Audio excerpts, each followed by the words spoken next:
They called him Deadeye Davis for a reason. 3 bullets, 3 bodies, $3 each. That was Marcus Davis's reputation on the streets of East Cleveland. So when 17-year-old Isabella Chun found herself cornered in that abandoned warehouse with exactly 3 crumpled dollar bills in her pocket, everyone who knew Marcus's name expected her to become victim number 4. But sometimes, the most dangerous men carry the deepest wounds. And sometimes, a girl with nothing left to lose becomes exactly what a broken soul needs to remember what it means to be human. This is the story of how a contract killer learned that some things in this world are truly priceless. Before we jump back in, tell us where you're tuning in from, and if this story touches you, make sure you're subscribed, because tomorrow, I've saved something extra special for you. The fluorescent lights in Cleveland General Hospital flickered like dying fireflies, casting sickly shadows across Isabella Chun's tear-stained face. The antiseptic smell burned her nostrils as she clutched the discharge papers in her trembling hands, the words blurring together through her exhaustion. Final notice. Outstanding balance $47,832. Her mother lay unconscious in the bed behind her, machines beeping in a rhythm that had become Isabella's heartbeat over the past 6 months. Lung cancer, stage 4. The doctors had given them hope at first, but hope didn't pay for chemotherapy. Hope didn't cover the experimental treatments that might have saved her life. Miss Chun? The voice belonged to Mrs. Rodriguez, the hospital's billing coordinator. She was a kind woman who had tried to help Isabella navigate the maze of insurance claims and payment plans, but even her patience had limits. "I'm sorry, but we've exhausted all our options. Without payment arrangements by tomorrow morning, ... Isabella didn't need her to finish. They would transfer her mother to the county facility, where she would receive basic care until the end came. No more experimental treatments, no more hope. "I understand," Isabella whispered, her voice barely audible. Over the mechanical breathing of the ventilator, the walk through the hospital corridors felt endless. Other families huddled together in waiting rooms, some crying, some laughing at shared memories, all of them blissfully unaware that their world could shatter in an instant. Isabella envied them their ignorance. Outside, the October wind cut through, her thin jacket like ice. She had sold her winter coat 3 weeks ago to help pay for her mother's medications. The bus ride back to their apartment in the Hawk neighborhood took 45 minutes. 45 minutes of watching the city decay around her as they moved further from the gleaming downtown towers into streets where hope went to die. There, apartment buildings squatted between a liquor store and a check-cashing place, its brick facade stained with decades of neglect. The elevator hadn't worked in years, so Isabella climbed the 4 flights of stairs to their unit, each step feeling heavier than the last. The apartment was exactly as she had left it that morning, a shrine to desperation. Medical bills covered. Every surface like fallen leaves, some stamped with red past due notices, others marked final notice. The refrigerator hummed emptily, containing only a half-empty jar of peanut butter and some wilted lettuce that had seen better days. Isabella sank onto the worn couch that had been her bed since her mother fell ill, needing to keep the bedroom for medical equipment. She pulled out her phone and scrolled through the contacts, though she knew it was pointless. Her father had disappeared when she was 12, leaving behind only empty beer bottles and a restraining order. Her mother's sister in California had cut off contact when the requests for money became too frequent. Her few friends from high school had drifted away as Isabella's world narrowed to hospital visits and part-time jobs. The silence in the apartment was deafening. No laughter, no conversation. Just the tick of the clock on the wall, counting down to tomorrow's deadline. Isabella opened her laptop, the screen flickering to life with a concerning buzzing sound. She had already exhausted every legitimate avenue. Medical loans, charity organizations, crowdfunding campaigns that raised $37.43. She had applied for jobs that paid better than her current position, stocking shelves at a corner grocery store, but without a high school diploma. Her options were limited. Desperation makes people consider things they never thought possible. Isabella found herself staring at classified ads she would have scrolled past just months ago. Quick money, no questions asked. Cash payments for discreet services. Willing to do anything for the right price. Her finger hovered over one particular ad. Needs someone reliable for special deliveries. Good pay for the right person. Must be discreet. She knew what these ads really meant. Everyone in the neighborhood knew. The drug runners, the money launderers, the people who existed in the shadows of the city's underground economy. Her mother had raised her to stay away from that world, to find honest work no matter how hard it might be. But her mother was dying. And honest work paid $8 an hour. Isabella typed out a response before she could change her mind. I'm interested. When can we meet? The response came back within minutes. Tomorrow night, 11 p.m., Riverside Warehouse District Building. 47. Come alone. Bring ID. She stared at the message until the words burned into her retinas. Building 47. She knew the area. It was where the city's forgotten went to disappear, where deals were made in darkness and people emerged either richer or not at all. That night, Isabella lay on the couch staring at the ceiling, her mind racing through possibilities and consequences. She thought about her mother's laugh, the way she used to sing while cooking dinner, how she would braid Isabella's hair before school every morning until Isabella decided she was too old for such things. Now she would give anything to feel her. Mother's gentle fingers weaving through her hair one more time. The next day passed in a haze of mechanical routine. Isabella went to work at the grocery store, scanning items and making change while her mind remained fixated on the evening ahead. Her boss, Mr. Patterson, noticed her distraction. You okay, Isabella? You seem somewhere else today. Just tired, she replied, forcing a smile. Mr. Patterson was a good man who had given her flexible hours when her mother's condition worsened. But even his kindness had limits. The store was barely surviving in this neighborhood, and he couldn't afford to keep employees who weren't fully present. As closing time approached, Isabella's hands shook as she counted down the register. $127.50 in sales for the entire day. In a different part of the city, people spent more than that on a single dinner. Here, it represented survival for a dozen families. The walk home took her past the community center where she had once volunteered, tutoring younger kids in math and English. The building stood dark now, another casualty of budget cuts and urban decay. She remembered believing that education was the way out, that hard work and determination could overcome any obstacle. Those beliefs felt like childhood fantasies now. Back in the apartment, Isabella stood before her mirror, barely recognizing the girl staring back at her. Hollow cheeks, dark circles under her eyes, hair that hadn't seen a professional stylist in over a year. She looked older than her 17 years, aged by worry and sleepless nights. She chose her clothes carefully for the meeting: dark jeans, a black sweater, sneakers she could run in if necessary. Her mother's cross necklace hung around her neck, a small weight against her chest that reminded her why she was doing this. At 10:30 p.m., Isabella locked the apartment door and walked toward a future she couldn't predict. The streets were different at night, more dangerous but also more honest.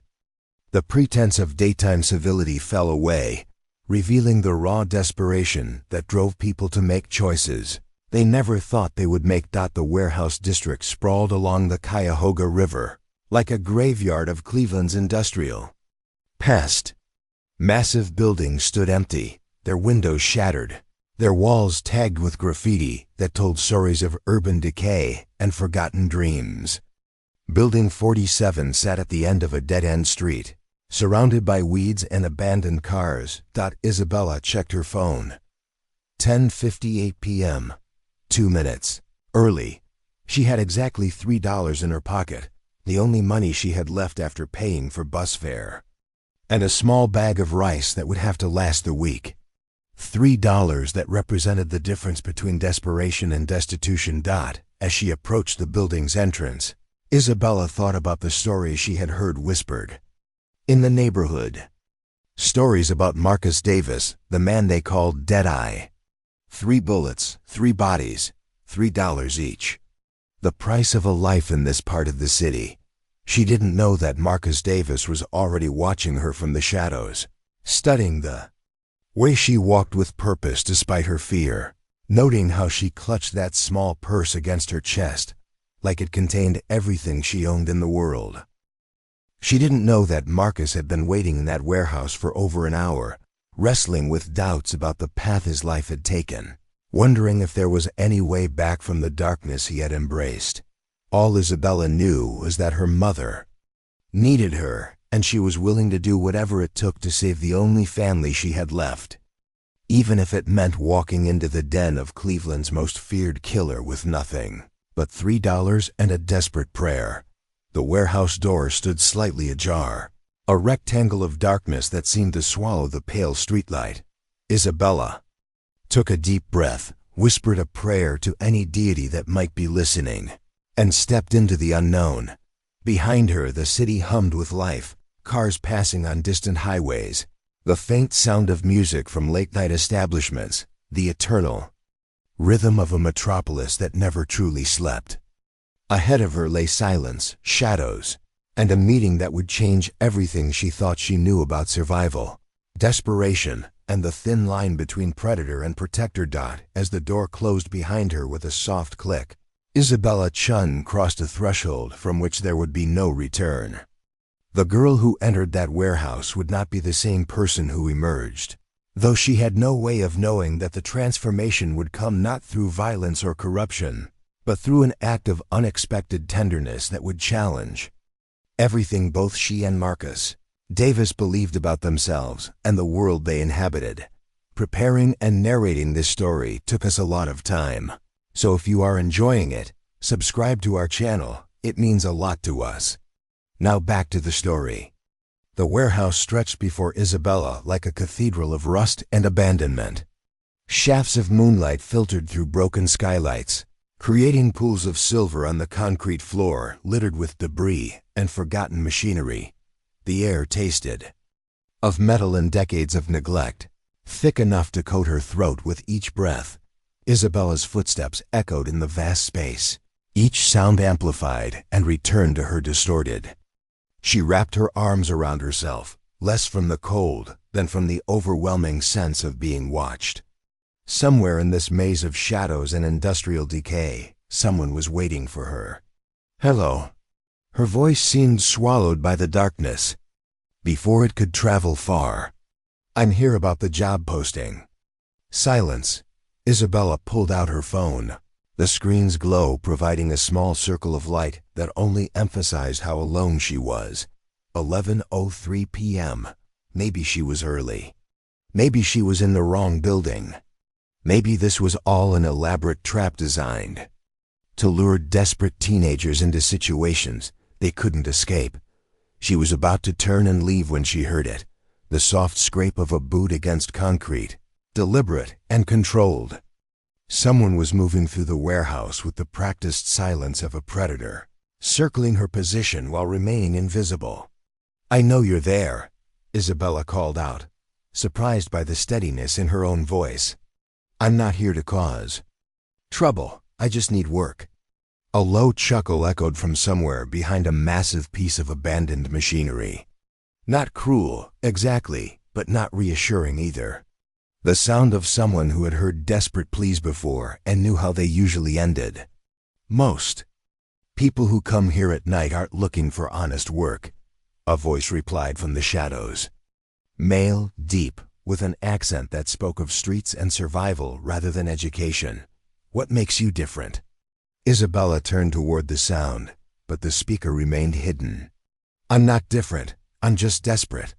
Another pause, longer this time.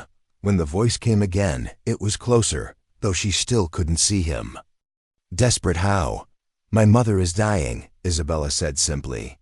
The hospital bills are more than I'll make in 10 years. I need money fast, and I don't have the luxury of being picky about how I get it. How much money? Isabella's throat tightened. $47,000. A whistle, low and long. That's serious money, little girl. The kind of money people kill for. Then maybe I'm in the right place. The words surprised even Isabella as they left her mouth. She wasn't a killer. She had never even been in a real fight. But desperation had a way of making people say things they never thought they would. Movement in the shadows. And suddenly he was there, stepping into one of the moonlit pools like a ghost materializing from the darkness. Isabella's breath caught in her throat. Marcus Davis was not what she had expected. The neighborhood stories painted him as a monster, 7 feet tall with scars covering his face and eyes like dead coals. The reality was somehow more unsettling. He was tall, yes, perhaps 6'2", with broad shoulders that filled out a dark jacket worn over a simple gray t-shirt. His skin was the color of burnished copper, and his face bore the kind of bone-deep weariness that came from seeing too much. Too young, but it was his eyes that stopped Isabella cold. They weren't the dead, soulless orbs of a psychopath. They were intelligent, cautious, and surprisingly gentle, the eyes of someone who had learned to be dangerous but hadn't lost his humanity in the process. Marcus studied her with the same intensity she was studying him, taking in her thin frame. The careful way she held herself, the designer purse that was clearly secondhand but well-maintained. His gaze lingered on the cross around her neck. "You're just a kid," he said finally. "I'm 17. Like I said, a kid." He stepped closer, and Isabella forced herself not to retreat. "You know what they call me in this neighborhood?" "Dead-Eye Davis," Marcus nodded slowly. "And you know why they call me that?" Isabella's mouth was dry, but she managed to speak. "Because you don't miss. Because I don't miss, and because I don't ask questions. Someone pays me, someone dies. Clean, quick, professional." His voice carried no pride, just statement of fact. "That's not the kind of work for church girls." "How do you know I go to church?" Marcus gestured toward her necklace. "Good Catholic girls don't usually end up in abandoned warehouses at midnight unless something's gone very wrong." Isabella's hand moved instinctively to the cross. "My mother gave this to me when I was confirmed. She said it would protect me. Has it?" The question hung between them, loaded with implications Isabella wasn't ready to examine. She thought about her mother unconscious in a hospital bed, about the mountain of debt that grew larger every day, about the choices that had led her to this moment. "I'm still alive," she said. Marcus surprised her by smiling, not the cold expression she expected from a killer, but something genuine and almost sad. "Fair point." He moved to a stack of wooden crates and sat down, gesturing for Isabella to do the same. She remained standing, every instinct telling her to maintain distance and mobility. "Tell me about your mother," Marcus said. The request caught Isabella off guard. She had expected negotiations about money, about what services she could provide, about how far she was willing to go. She hadn't expected personal questions from someone whose reputation was built on impersonal efficiency. She's everything good in the world," Isabella heard herself saying. "She came here from China when she was 19, didn't speak English, had nothing but a suitcase and my father's promises. She worked 3 jobs to put herself through nursing school, then worked double shifts at the hospital to support us after my father left." Marcus listened without interrupting, his attention focused entirely on her words. "She used to sing while she cooked dinner," Isabella continued, the memories flowing despite her surroundings. "Chinese lullabies her grandmother taught her. She would braid my hair every morning before school and tell me stories about dragons and princesses who saved themselves. She never missed a parent-teacher conference, never forgot a birthday, never made me feel like her sacrifice was anything but a privilege. Sounds like a good woman, the best woman." Isabella's voice cracked slightly. And I'm going to lose her because I can't come up with enough money to keep her alive." Marcus was quiet for a long moment, his gaze distant. When he spoke again, his voice was softer. "My grandmother used to braid my hair too." Isabella blinked, surprised by the admission. "Your grandmother?" "Before she died when I was 8. She had these long, thin fingers that could work magic with cornrows. Said a man's hair was his crown, and a crown should be worn with pride." Marcus touched his own head, his hair cut short now in a practical style. "Haven't had it braided since." The confession created an unexpected intimacy in the vast warehouse. Isabella found herself studying Marcus's face more carefully, looking for traces of the 8-year-old boy who had lost his grandmother's gentle touch. What happened to her? Marcus's expression hardened. "Same thing that happens to all the good people in this neighborhood. Life wore her down until there was nothing left. Diabetes, high blood pressure, a healthcare system that treated poor black women like they were disposable. She died in a waiting room because the emergency room was too busy to see her." The parallel wasn't lost on Isabella. 2 people, 2 grandmothers, 2 healthcare systems that failed the people who needed them most. "Is that why you ... She gestured vaguely, not sure how to phrase the question diplomatically. "Why I kill people? For money?" Marcus's laugh was bitter. "No, that came later. That came when I realized that the world doesn't reward good people, like my grandmother. It rewards people who are willing to take what they need. But you're not taking anything from me." Marcus studied her for a long moment. "Not yet," the words should have been threatening, but somehow they weren't. There was something in Marcus's tone that suggested internal conflict, as if he was wrestling with decisions he hadn't made yet.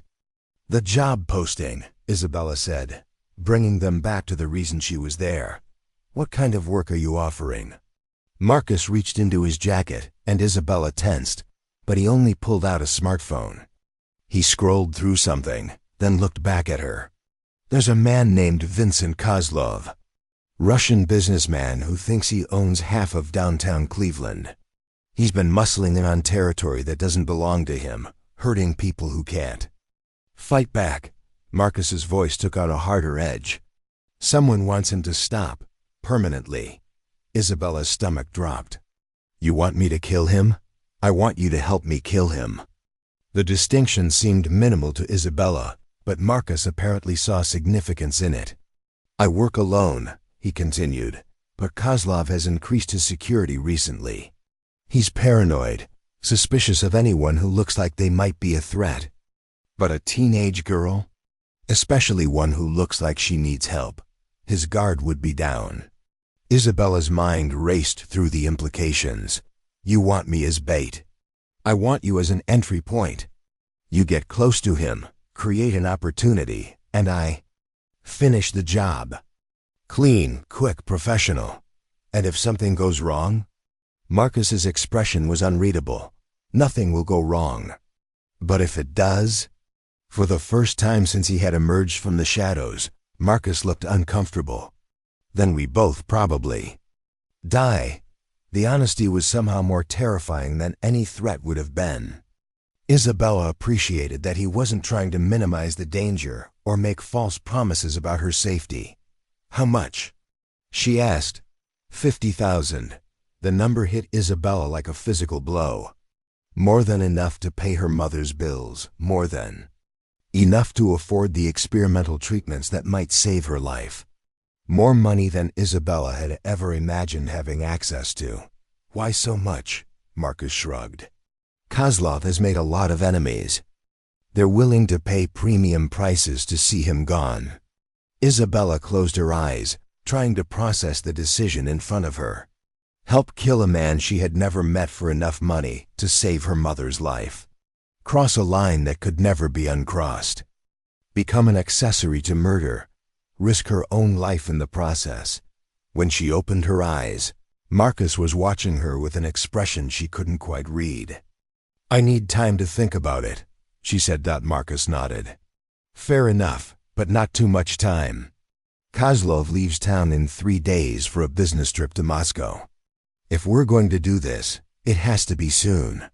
He stood up, moving with fluid grace despite his size. I'll be here tomorrow night, same time. You can give me your answer then. Isabella watched him start to fade back into the shadows, then called out, Marcus? He paused, half visible in the moonlight. Why did you tell me about your grandmother? Marcus was quiet for so long that Isabella thought he might not answer. When he finally spoke, his voice carried a weight she hadn't heard before. Because I haven't talked about her in 15 years, and I don't know why I told you. Then he was gone, melting into the darkness as completely as if he had never been there at all. Isabella stood alone in the warehouse, her mind reeling from an encounter that had been nothing like what she expected. She had come here prepared to meet a monster, and instead found a man who remembered his grandmother's gentle hands braiding his hair. She had come seeking simple employment and instead been offered a chance to save her mother's life by taking someone else's dot. As Isabella walked back through the empty streets toward home, she carried with her the memory of Marcus's eyes, dangerous. Yes, but also deeply human. Whatever choice she made tomorrow night would change both their lives forever. The question was whether it would save them or destroy them both. Isabella barely slept that night.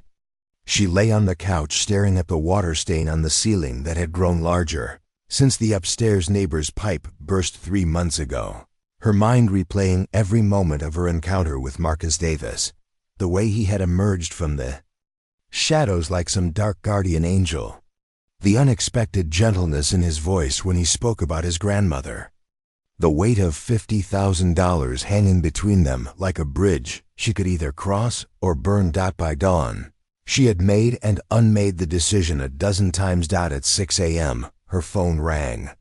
The caller ID showed Cleveland General Hospital, and Isabella's heart immediately began racing. Calls this early were never good news. Miss Chun? This is Dr. Martinez. I'm afraid your mother's condition has deteriorated overnight. We need you here as soon as possible. The bus ride to the hospital stretched like an eternity. Isabella pressed her face against the window, watching the city wake up around her. Joggers in expensive athletic wear, professionals clutching coffee cups as they hurried toward downtown offices, children walking to schools in neighborhoods where the buildings weren't covered in graffiti and the playgrounds weren't, surrounded by broken glass. 2 worlds existing side by side, separated by invisible barriers of economics and opportunity. Dr. Martinez met Isabella in the hallway outside the ICU, his expression carefully controlled in the way medical professionals learn to deliver bad news. He was younger than she expected, probably not much older than 30, with kind eyes behind wire-rimmed glasses and the slightly rumpled appearance of someone who had been working all night. Your mother suffered what we call a pulmonary embolism. Around 3 a.m., he explained, leading Isabella to a small consultation room. A blood clot traveled to her lungs. We were able to stabilize her, but her overall condition is much weaker now. Isabella's hands clenched in her lap. What does that mean? Dr. Martinez hesitated, choosing his words carefully. It means we need to accelerate our timeline for the experimental treatment. If we're going to try it, it has to be within the next 48 hours. And if we don't, then we focus on making her as comfortable as possible in her remaining time. The words hit Isabella like physical blows. Remaining time. They were talking about her mother's life in terms of days now, not months. How much? Isabella's voice was barely a whisper. How much for the treatment? The total cost, including the specialized medications and extended monitoring, would be approximately $52,000. 52,000. 3,000.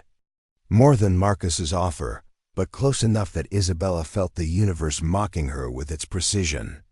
Insurance won't cover any of it. Dr. Martinez shook his head. It's still considered experimental. I'm sorry, Miss Chun. I know this is an impossible situation. Isabella nodded numbly. Not trusting herself to speak, Dr. Martinez left her alone in the consultation room, where she sat surrounded by pamphlets about grief counseling and financial assistance programs that wouldn't help her now. Through the window, she could see her mother's room. Even from this distance, even through the maze of tubes and machines, Isabella could make out the familiar shape of the woman who had raised her alone, who had sacrificed everything to give her daughter a better life. Her phone buzzed with a text. Message, Marcus, change of plans. Need to meet earlier tonight. 9 p.m., same place. Situation has escalated. Isabella stared at the message, her thumb hovering over the keyboard. She started to type a response, then deleted it. Started again, deleted again. What could she say? That she needed more time to decide whether to become a murderer. That she was literally calculating the value of a stranger's life against her. Mother's? Instead, she put the phone away and walked into her mother's room. The woman lying in the bed barely resembled the vibrant nurse who had worked double shifts to support them. Mei Chun had always been small, but illness had reduced her to something almost ethereal, as if she might disappear entirely if Isabella stopped watching her. Her black hair, streaked with premature gray from stress and chemotherapy, lay limp against the pillow. Her hands, once so strong and capable, looked fragile as paper. Isabella pulled a chair close to the bed and took her mother's hand. The skin was cool and thin, marked with bruises from repeated 4 insertions. "Mom?" Isabella whispered. "Can you hear me?" May's eyes fluttered open, unfocused at first, then finding Isabella's face. A weak smile touched her lips. "Bella," she breathed, using the childhood nickname that only she was allowed to use. "You look tired, baby." Isabella almost laughed at the irony. Her mother was dying, and she was worried about Isabella looking tired. "I'm okay, Mom. How are you feeling?" "Like I've been hit by a truck driven by an elephant," May said, her sense of humor intact despite everything. "But I'm still here. Dr. Martinez says there's a treatment. Something new that might help." May's expression grew alert despite her weakness. "Expensive?" Isabella hesitated, then nodded. "Very expensive." "How expensive?" "More than we have." May closed her eyes, and Isabella saw the tears leaking from the corners. Not tears of self-pity, but tears of frustration that her daughter was carrying this burden. "I'm so sorry, Bella," May whispered. "I never wanted this for you. You should be in college, dating boys, worrying about normal teenage things. Not sitting in a hospital room watching your mother die. Don't say that." Isabella squeezed her mother's hand. "Don't you dare give up. I'm going to find a way to pay for the treatment." May opened her eyes, studying Isabella's face with the sharp intelligence that illness hadn't dimmed. "What kind of way?" Isabella forced herself to meet her mother's gaze. "I got a job offer, good money, but complicated." "How complicated?"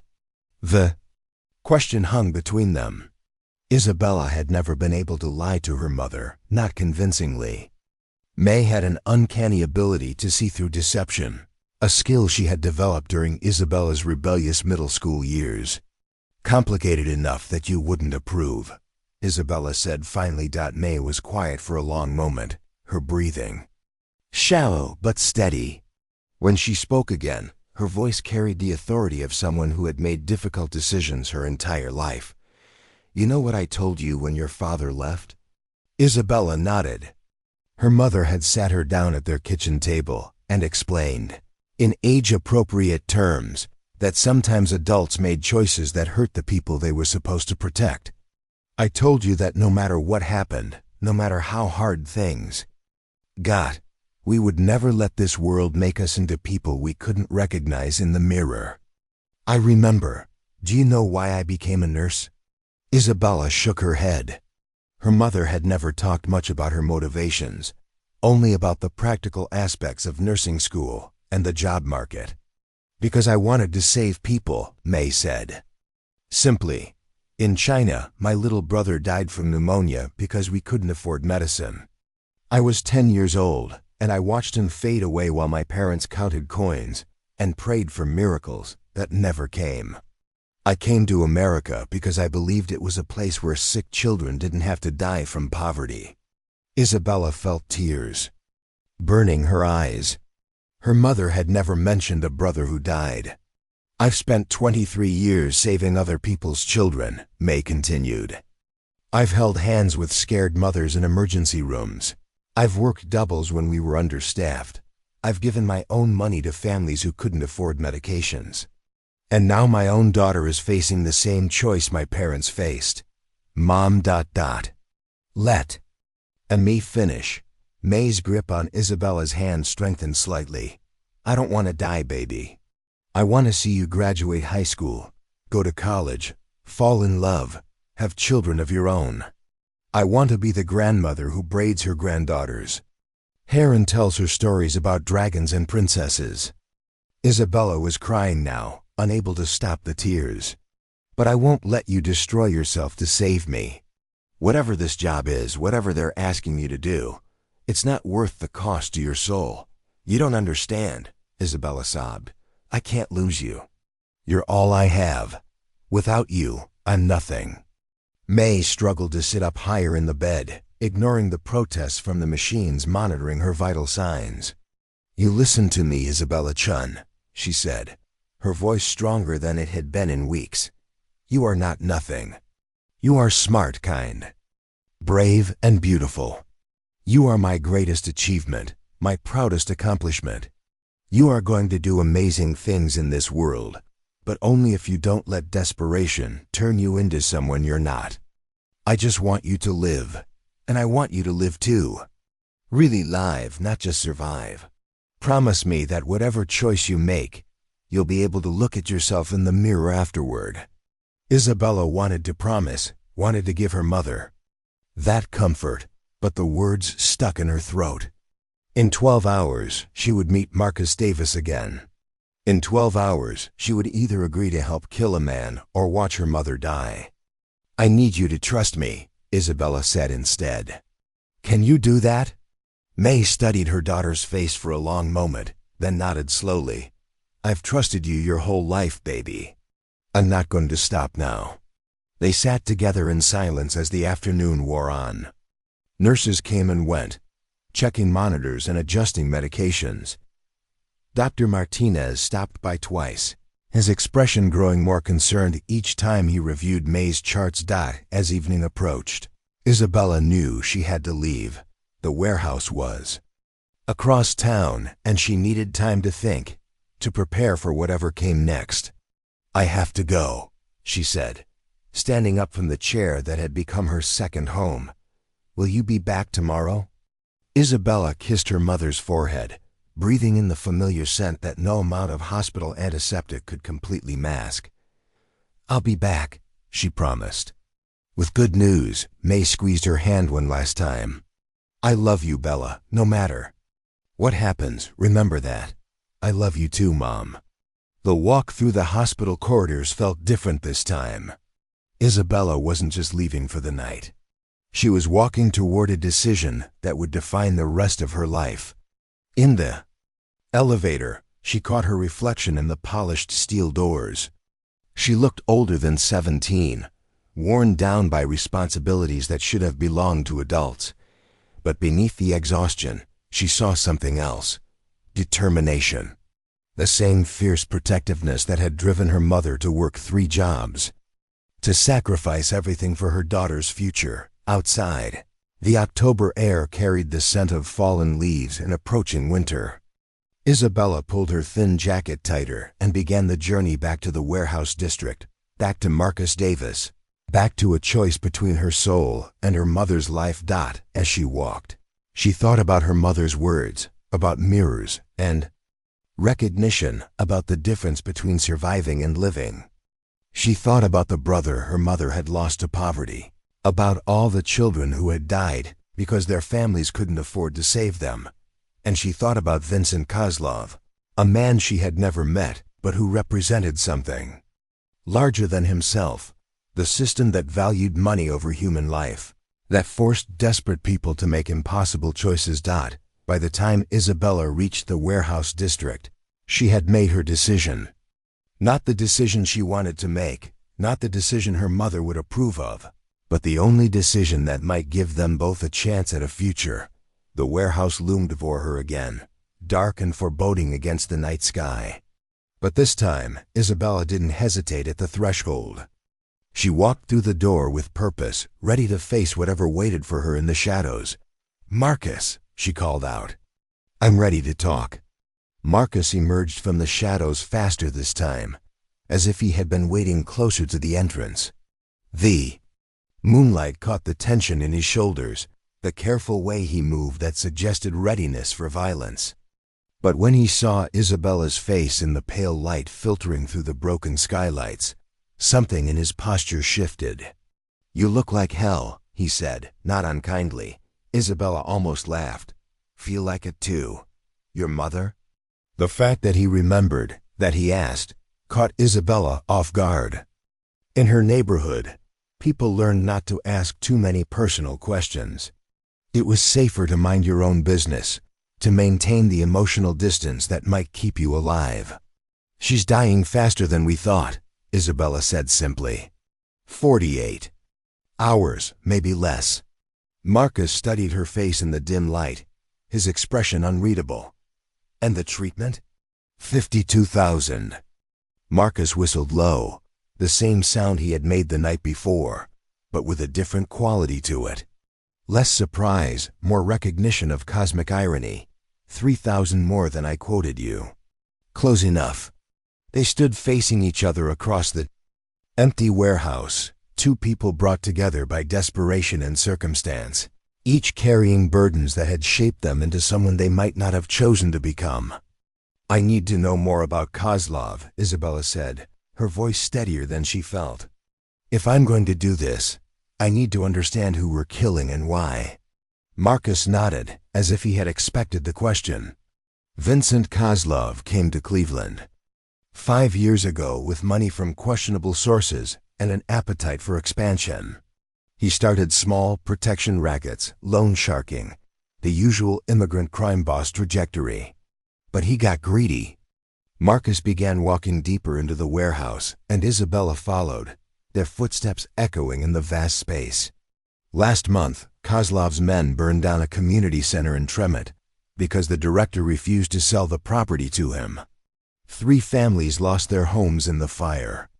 A week later, they put an 80-year-old man in the hospital because he couldn't pay the interest on a loan shark debt that had tripled overnight. Isabella listened, trying to reconcile this information with her moral struggle. It was easier to consider killing someone who hurt innocent people, but the logic felt slippery, dangerous. Who wants him dead? Families of the people he's hurt, business owners he's been squeezing, other criminal organizations whose territory he's invaded. Marcus paused. Good people and bad people, all with their own reasons. "And you don't care which category your clients fall into?" Marcus stopped walking and turned to face her. "I used to care. When I first started doing this work, I told myself I was some kind of avenging angel, only taking contracts on people who deserved to die. Rapists, child abusers, corrupt cops who looked the other way while kids got shot. What changed? I realized that everybody deserves to die, according to someone. The rapist has a mother who remembers when he was 5 years old and afraid of thunderstorms. The corrupt cop has kids who think he's a hero. The child abuser was. Probably abused himself. Marcus's voice carried a weight of experience that made Isabella feel very young. Morality is a luxury for people who have other options. Isabella absorbed this, understanding that Marcus was giving her an out, a way to justify what they were planning to do. "He said the situation had escalated," she reminded him. Marcus nodded grimly. "Kozlov's security found out about the contract. On his head. He's moving up his departure to Moscow, leaving tomorrow night instead of 3 days from now. If we're going to do this, it has to be tomorrow. Tomorrow." The word hit Isabella like a physical blow. Less than 24 hours to transform from a high school dropout grocery store clerk into an accessory to murder. Tell me the plan, she said. Marcus pulled out his phone and showed her a photograph.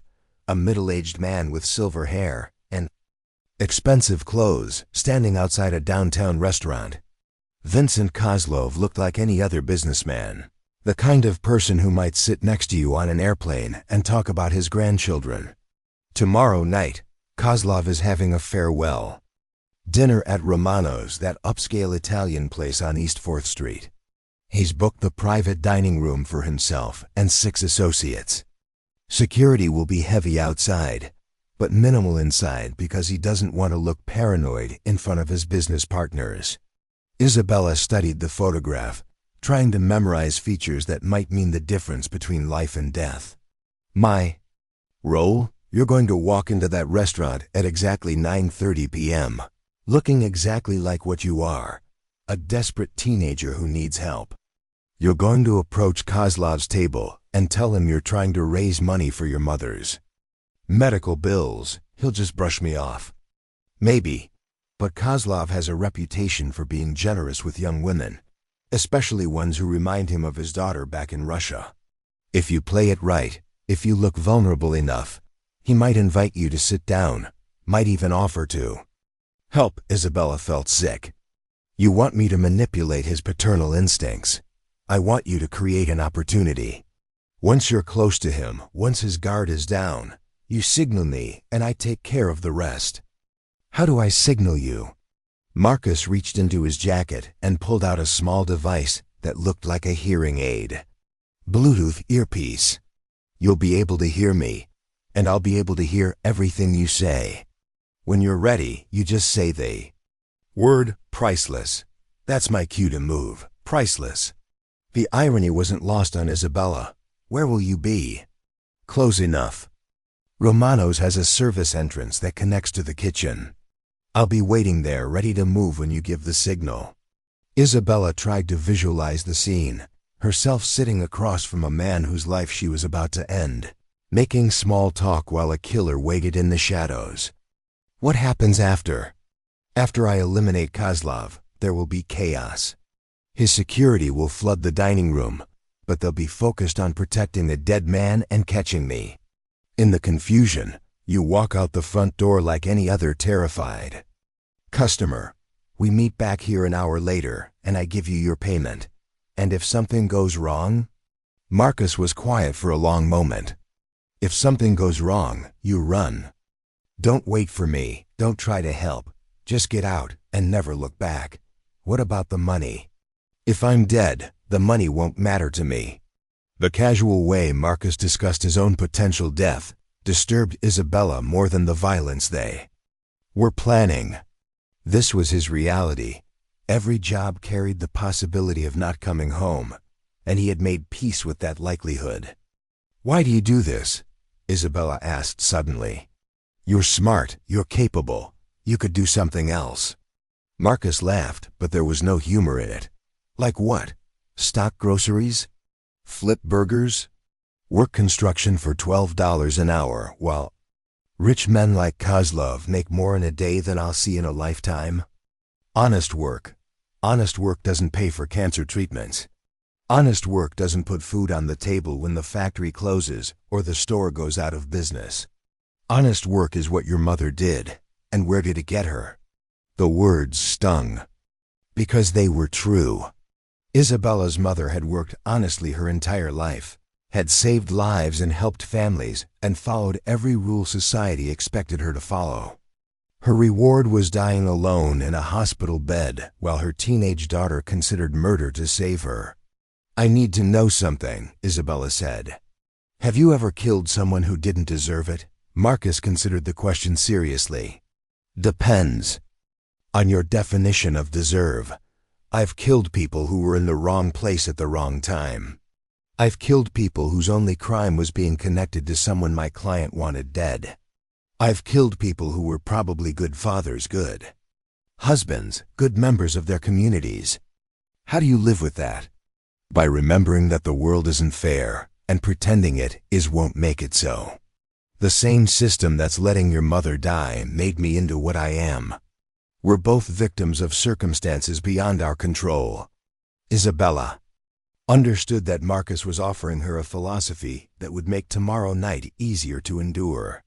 It was tempting to embrace the idea that they were both victims, that moral choices were luxuries neither of them could afford. But she also heard her mother's voice. We would never let this world make us into people we couldn't recognize in the mirror. I want to see pictures of the people Kozlov hurt, Isabella said. Marcus frowned. Why? Because if I'm going to help kill him, I need to know that his death will mean something. I need to know that we're not just committing murder for money. Marcus scrolled through his phone, then showed Isabella a series of photographs. An elderly man with his arm in a cast, his face bruised and swollen. A woman standing in front of the charred remains of what had been her home. 3 children sitting on a curb with everything they owned in garbage bags beside them. Jerome Washington, 83 years old, Marcus said, pointing to the elderly man. Kozlov's men broke his arm and cracked 3 ribs because he couldn't pay 17% weekly interest on a $500 loan. Isabella studied the photograph, memorizing the pain in the old man's eyes. Maria Santos and her 3 kids, Marcus continued, showing her the woman and the burned building. Lost everything when Kozlov had their apartment building torched because the landlord wouldn't sell to him. The children in the photograph couldn't have been older than 10. They looked shell-shocked, staring at the camera with the hollow expression of people who had learned too young that safety was an illusion. There are more, Marcus said quietly. Kozlov has hurt a lot of people who couldn't fight back. Isabella handed the phone back to him, her decision crystallizing into something hard and certain in her chest. Okay, she said. I'll do it. Marcus studied her face. You're sure? No, but I'm going to do it anyway. Marcus nodded, understanding the distinction. We'll meet here tomorrow at 8 p.m. to go over the final details. Wear something nice but not too nice. You want to look like someone who's trying to dress up, but can't afford much. I don't own anything nice. Then wear what you have. The important thing is that you look desperate, but not dangerous. Young. Vulnerable, the kind of person Kozlov will want to help. As they prepared to leave, Marcus stopped and looked at Isabella with an expression she couldn't quite read. What? She asked. Nothing. Just. I've worked with a lot of people over the years, partners, clients, contacts. You're different. Different how? Marcus seemed to struggle with the words. Most people who get into this business, they're already broken inside. The violence, the moral compromises, they don't cost them anything because they don't have anything left to lose. And me? You still have something to lose. That makes you dangerous, but it also makes you ... all quotes. He paused, searching for the right word. Human. Isabella didn't know how to respond to that, so she said nothing. As they walked toward the warehouse exit, Isabella realized that in agreeing to help Marcus kill Vincent Kozlov, she had crossed a line that her mother had spent 17 years teaching her never to cross. Tomorrow night, she would sit across from a stranger and smile while planning his death, but she would also save her mother's life.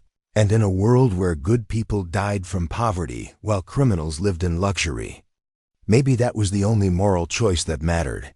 The warehouse door closed behind them with a soft click, sealing their agreement in the darkness they left behind. Isabella spent the following day in a state of suspended animation, moving through the motions of normal life while her mind remained fixated on the evening ahead. Every ordinary moment felt surreal, brushing her teeth, eating a piece of toast, catching the bus to work, as if she were watching someone else's life from the outside. At the grocery store, she stocked shelves with mechanical precision, while Mr. Patterson watched her with growing concern. Isabella, you sure you're okay today? You seem like you're somewhere else entirely. Just worried about my mom, she replied. Which was true enough. How's she doing? Isabella's hands paused on a can of soup. Not good, the doctors say. They say we're running out of time." Mr. Patterson's weathered face softened with genuine sympathy. He had lost his own wife to breast cancer 3 years earlier, and Isabella could see the recognition of helpless grief in his eyes. "You know, if you need some time off, or if there's anything I can do to help... Thank you, Mr. Patterson, really. But there's nothing anyone can do now." The lie tasted bitter in her mouth.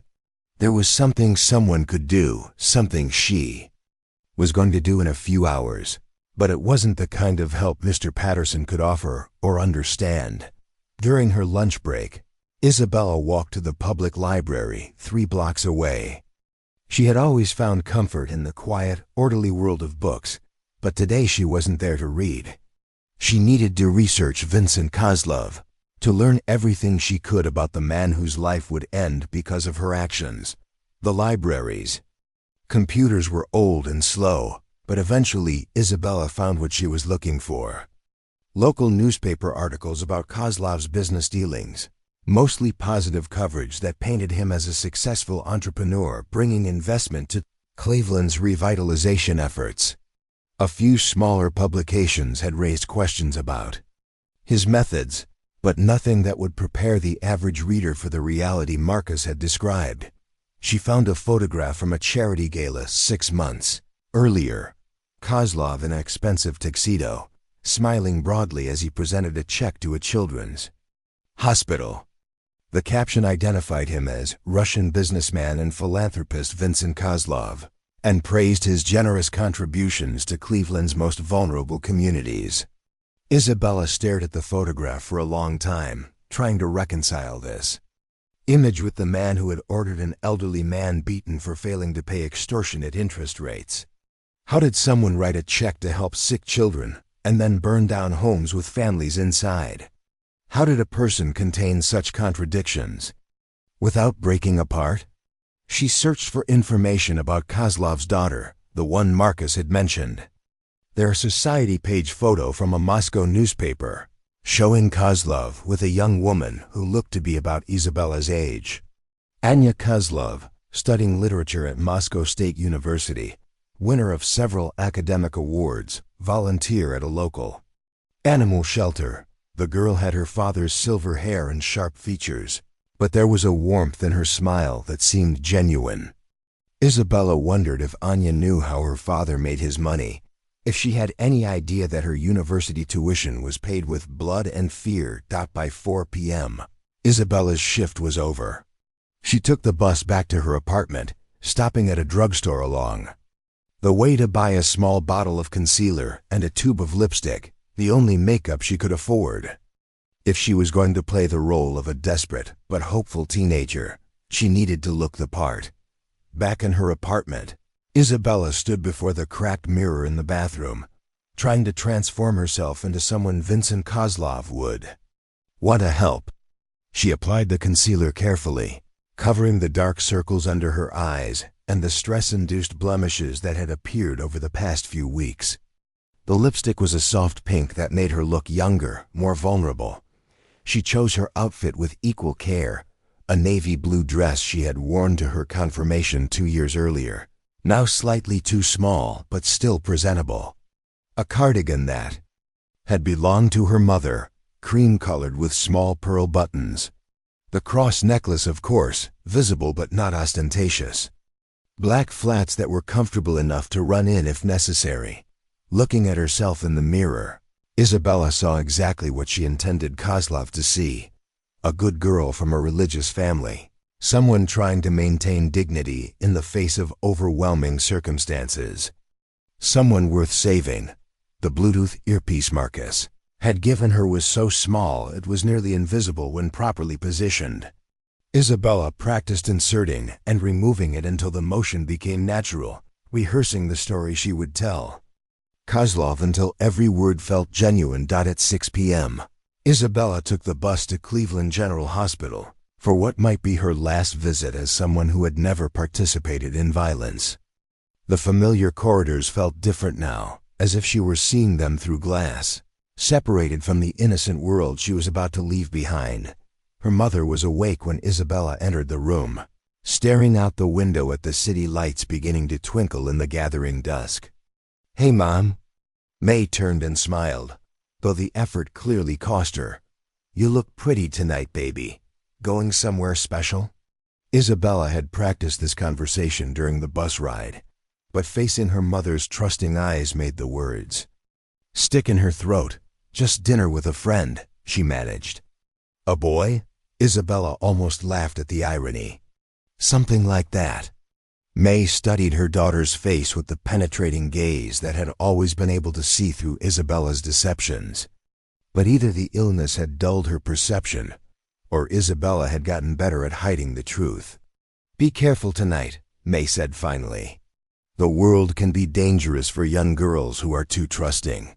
"I will, Mom, I promise." Isabella spent an hour sitting with her mother, holding her hand and talking about safe topics. Memories from Isabella's childhood, plans for when May got better, dreams they both knew might never come true. As visiting hours ended, Isabella kissed her mother's forehead and whispered the words that felt like both a promise and a goodbye.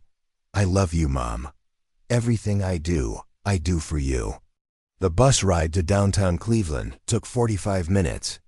Isabella watched the neighborhoods change outside the window, from the worn-down blocks of Hawk to the increasingly gentrified areas closer to the city center. By the time they reached East 4th Street, the passengers around her were dressed for nights out at expensive restaurants and trendy bars, their clothes worth more than Isabella made in a month. Romano's occupied the corner of a restored building that had once housed a steel company's offices. Through the large windows, Isabella could see the warm glow of candles on white tablecloths, the elegant movement of servers in black uniforms, the casual confidence of people for whom $100 dinner was routine rather than extraordinary. Isabella checked her phone, 7:45 p.m., 15 minutes early, which gave her time to calm her nerves and review the plan. One final time, she walked to a small park across the street from the restaurant and sat on a bench beneath a streetlight. The earpiece was in place, invisible beneath her hair. In her purse, she carried the 3 crumpled dollar bills that represented everything she had left, a detail that would make her story more convincing if Kozlov asked to see proof of her desperation. At exactly 8 p.m., her phone vibrated with a text from Marcus, in position. "Can you hear me?" Isabella looked around to make sure no one was watching, then spoke quietly toward her purse, as if checking something inside it. "Yes, I can hear you." Marcus's voice came through the earpiece. "Clear and close. Good. Kozlov's party arrived 10 minutes ago. Black sedan with 2 bodyguards who stayed with the car. The private dining room is in the back of the restaurant, past the main dining area. You'll need to ask the hostess to speak with Mr. Kozlov about a personal matter." "What if she won't?" "Let me back there. Then you insist. Be polite but persistent.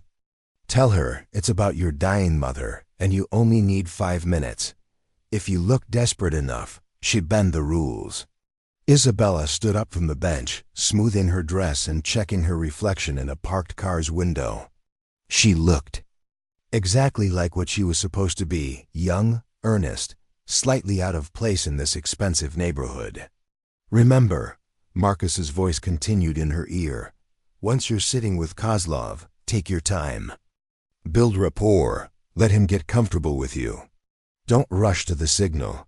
We only get one chance at this. I understand." "Isabella?" "Yeah?"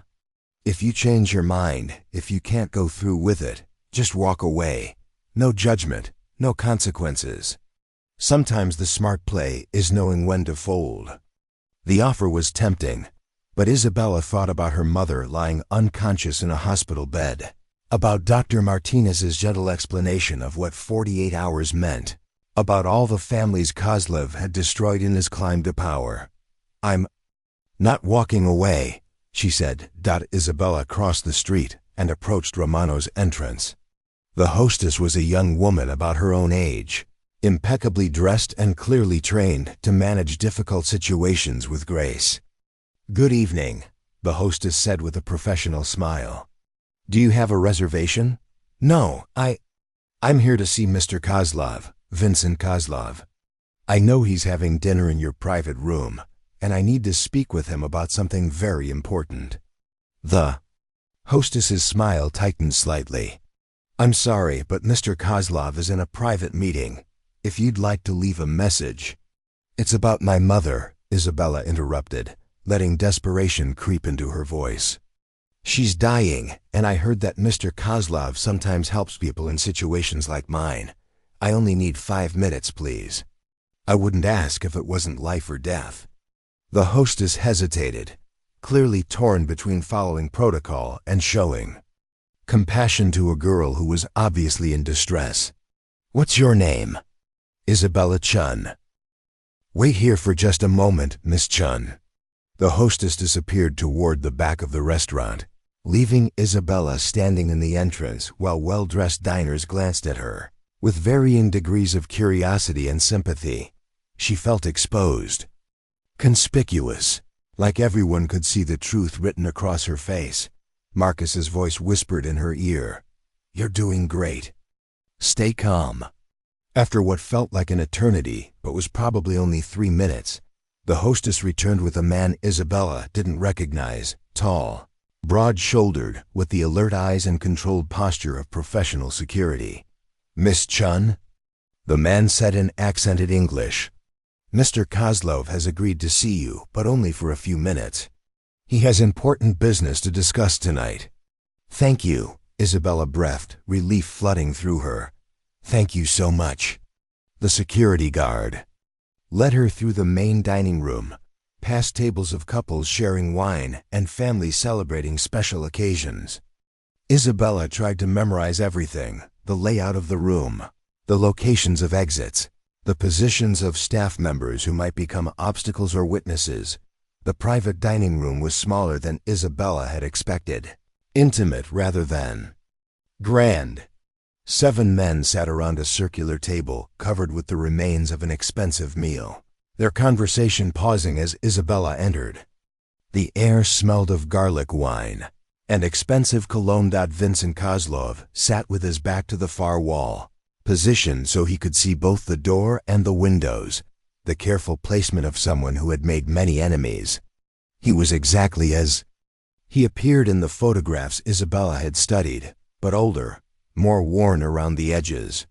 His silver hair was perfectly styled, his suit impeccably tailored, but there was a hardness in his eyes that no amount of wealth could soften. When Kozlov saw Isabella, however, that hardness softened into something that might have been paternal concern. Please, he said, gesturing to an empty chair that had been pulled up to the table. Sit. Tell me about your mother. As Isabella took the offered seat, she realized that this was the point of no return.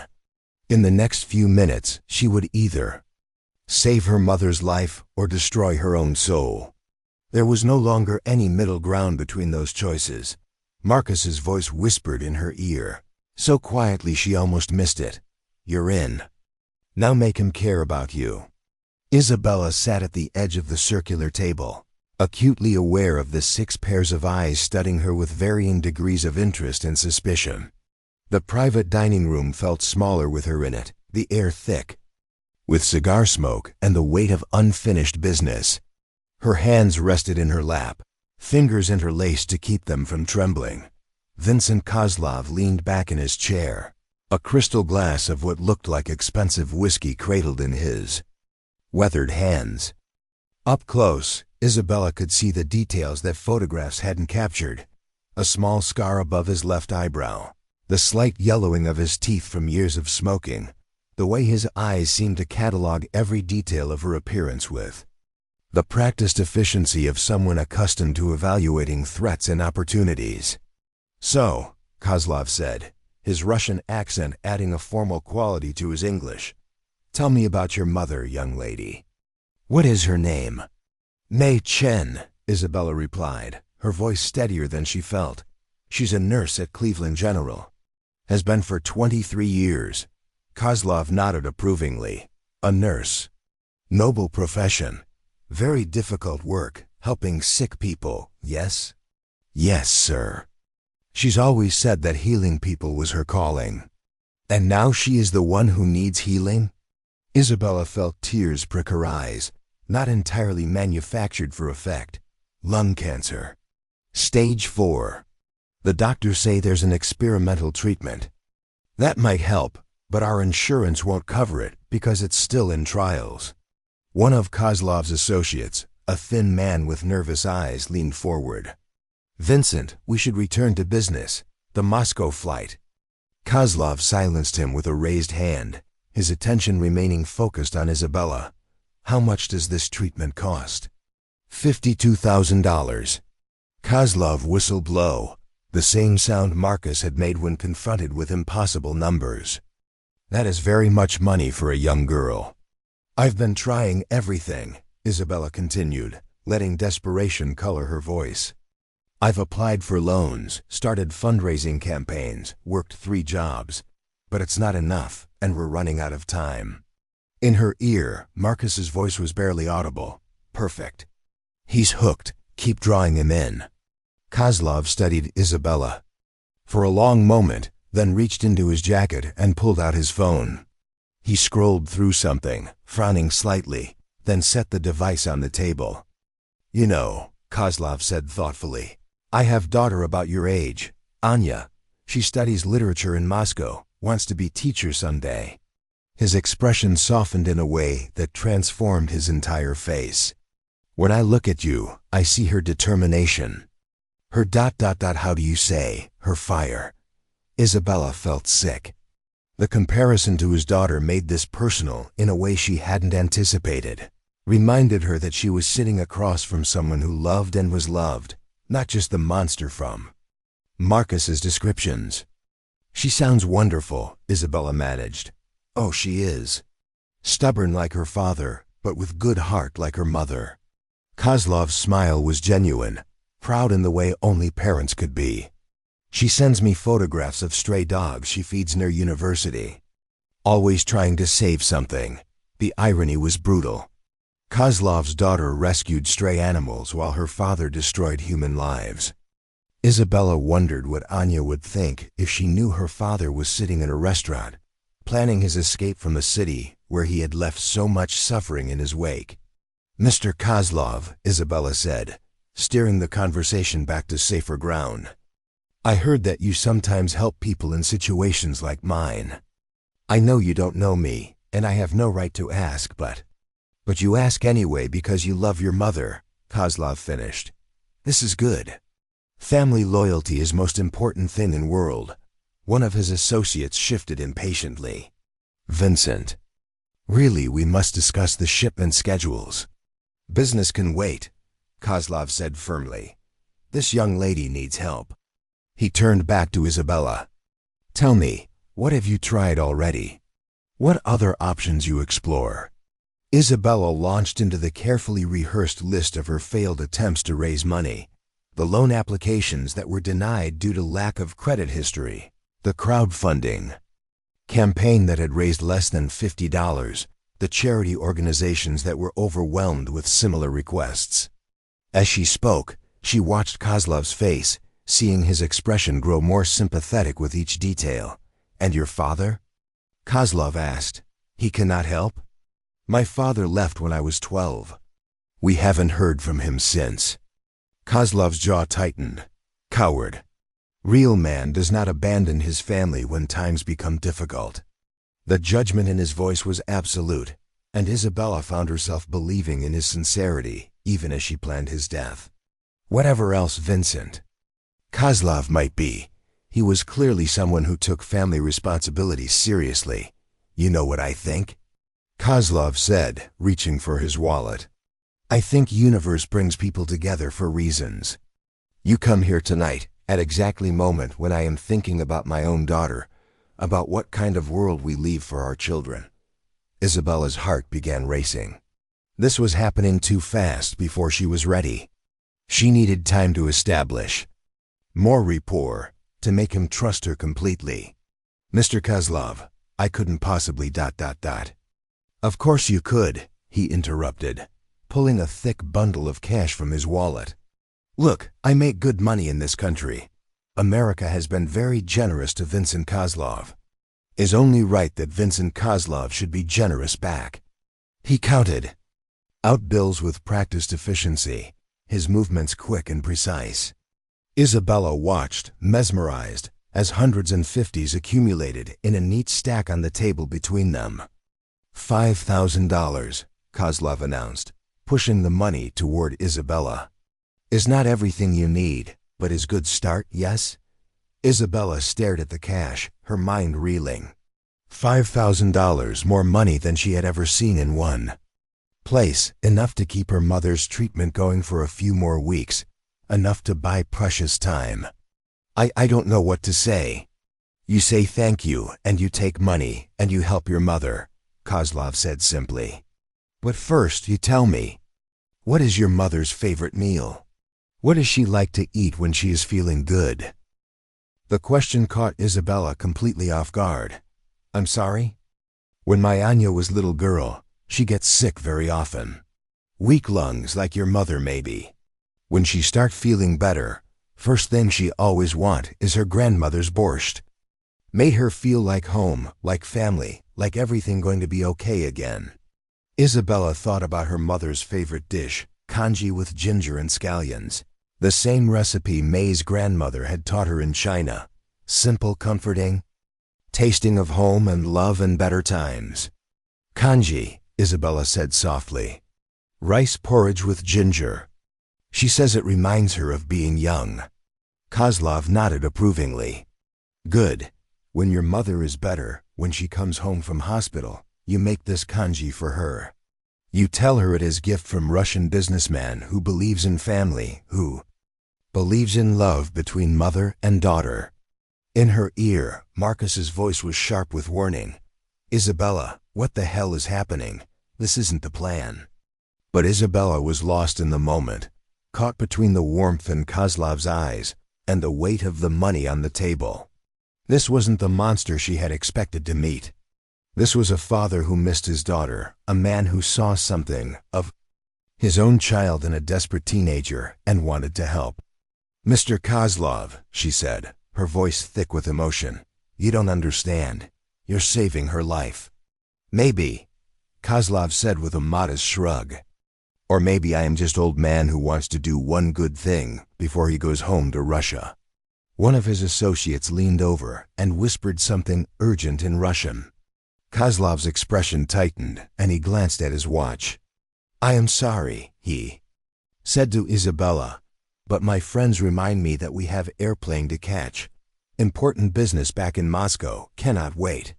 Isabella felt panic rising in her chest. The plan was falling apart. She was supposed to be building trust, getting Kozlov comfortable enough to let his guard down completely.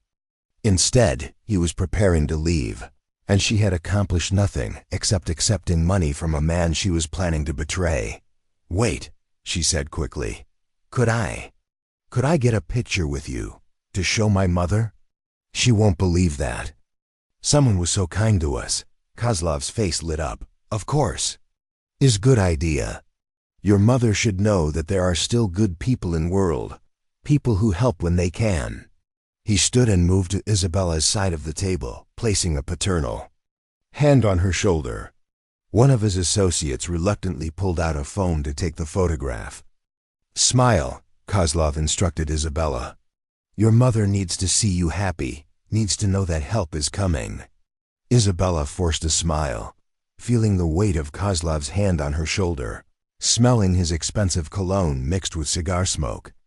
The camera flashed, capturing a moment that would haunt her for the rest of her life, herself smiling beside a man whose death she was orchestrating. Beautiful, Kozlov said, returning to his seat. Your mother will treasure this photograph. In her ear, Marcus's voice was increasingly urgent. Isabella, you need to give the signal now. They're about to leave. But Isabella found herself paralyzed by the contradiction between the man she had met and the monster she had been prepared to help eliminate.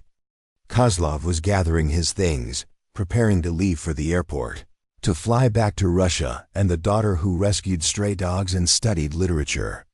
Mr. Kozlov, Isabella said desperately, Before you go, I need to tell you something. He paused, looking at her with patient attention. I need to tell you that meeting you tonight, it's restored my faith that there are good people in the world, that kindness still exists. Kozlov's smile was warm and genuine. You know what I think? I think your mother raised very special daughter. She should be proud of young woman you are becoming. The words hit Isabella like physical blows. Here was a man who had shown her more kindness in one evening than she had received from anyone except her mother in months. He had given her money without expecting anything in return, had treated her with respect and dignity, had seen something valuable in her when the rest of the world seemed to view her as disposable, and she was about to signal for his execution. Marcus, she whispered, so quietly she wasn't sure the earpiece would pick it up. I can't do this. What? Marcus's voice was sharp. I can't do this. He's not what you said he was. He's just a father who misses his daughter. Isabella, listen to me. You're seeing what he wants you to see. This man has destroyed families, hurt innocent people. Don't let one act of kindness make you forget why we're here. But Isabella was remembering the photographs Marcus had shown her. Jerome Washington with his broken arm, Maria Santa standing in front of her burned home, the children sitting on a curb with everything they owned in garbage bags. Did he really do those things? She asked, still speaking in a whisper. Yes, and he'll do more if we let him walk away tonight. Kozlov was putting on his coat, saying goodbye to his associates. In a few minutes he would be gone, and Isabella would have lost her only chance to save her mother's life. Mr. Kozlov, she called out, her voice carrying across the small room. He turned back to her, eyebrows raised in polite inquiry. Isabella looked at his kind eyes, his paternal smile, the money he had given her without expecting anything in return. She thought about her mother dying in a hospital bed, about the families he had destroyed, about the impossible choice between justice and mercy. And then she spoke the word that would change everything. You're priceless. The word hung in the air like a death sentence. Kozlov smiled at what he assumed was a compliment, his hand moving to straighten his tie as his associates began gathering their coats. None of them understood that Isabella had just signed their employer's death warrant with a single word that sounded like gratitude. But 3 seconds passed. Then 5, then 10. Marcus should have appeared by now, should have slipped through the service entrance and into the dining room with the silent efficiency Isabella had been promised. Instead, there was only the sound of conversation and clinking glasses from the main dining area, the hum of ordinary life continuing while Isabella sat frozen in a moment that was supposed to end in violence. In her earpiece, Marcus's voice was tense. Signal received, moving now. Stay exactly where you are. But something was wrong. Isabella could feel it in the way one of Kozlov's associates, the nervous man with thin features who had tried to rush their conversation, suddenly straightened in his chair, his hand moving to his jacket in a motion that was too quick, too deliberate to be casual. Vincent, the man said quietly, his English heavily accented, we should leave now. Kozlov frowned. Dmitri, what is wrong? Young lady's just saying goodbye. Vincent, Dmitri's voice carried urgent warning. Car. Outside. Boris reports movement in alley behind restaurant. Too many coincidences. Isabella's blood turned to ice. Boris, the driver. The security Marcus hadn't accounted for because he was supposed to be with the car. But trained bodyguards didn't stay with cars when they sensed threats. They moved to defensive positions. Isabella, Marcus's voice crackled in her ear. There's a problem. Building security is heavier than expected. Stay calm. Stick to the plan. But Dmitri was already moving, his hand emerging from his jacket with a compact pistol that he kept low and out of sight from the main dining room. His eyes swept the room's entrances, the door to the main restaurant, the service entrance that led to the kitchen, the emergency exit that Isabella hadn't noticed before. Everyone stay seated. Dmitri said quietly, act normal. Smile and laugh like we are having good time. Kozlov's expression shifted from confusion to understanding to the cold calculation of a man who had survived decades in a dangerous business. He looked at Isabella with new eyes, studying her face for tells he might have missed. You know, Kozlov said conversationally, his voice carrying no hint of the tension that had suddenly filled the room. Is funny thing about coincidences. In my experience, when too many things happen at once, usually means someone is making them happen. Isabella forced herself to meet his gaze, even as her heart hammered against her ribs. I don't understand. Of course you don't. Kozlov's smile was pleasant, paternal, and absolutely terrifying. Sweet girl like you, worried about sick mother, surely has no idea about dangerous men who might want to hurt old Russian businessman. One of the other associates casually moved to block the service entrance, while another positioned himself near the main door. They were professionals, Isabella realized, men who had dealt with assassination attempts before and knew how to respond without causing panic in a crowded restaurant. Mr. Kozlov, Isabella said carefully, I think maybe I should go. I don't want to keep you from your flight. Oh no, Kozlov said, his hand settling gently but firmly on her wrist. I insist you stay. At least until we understand what kind of coincidences are happening tonight. In her earpiece, Marcus's voice was sharp with frustration. Kitchen entrance is blocked. They've repositioned. Isabella, I need you to create a distraction. Drop something, spill a drink, anything to draw their attention. But Isabella could barely breathe, let alone follow complex instructions. She was trapped at a table with 6 armed men who were beginning to suspect she wasn't the innocent teenager she appeared to be. The money Kozlov had given her felt like lead weights in her purse. Tell me, Kozlov continued, his thumb stroking her wrist in a gesture that might have looked affectionate to casual observers. How did you know to find me here tonight? This dinner, it was not public information. Isabella's mind raced. She needed a plausible explanation, something that would buy Marcus time to adapt to the changed situation. I asked around.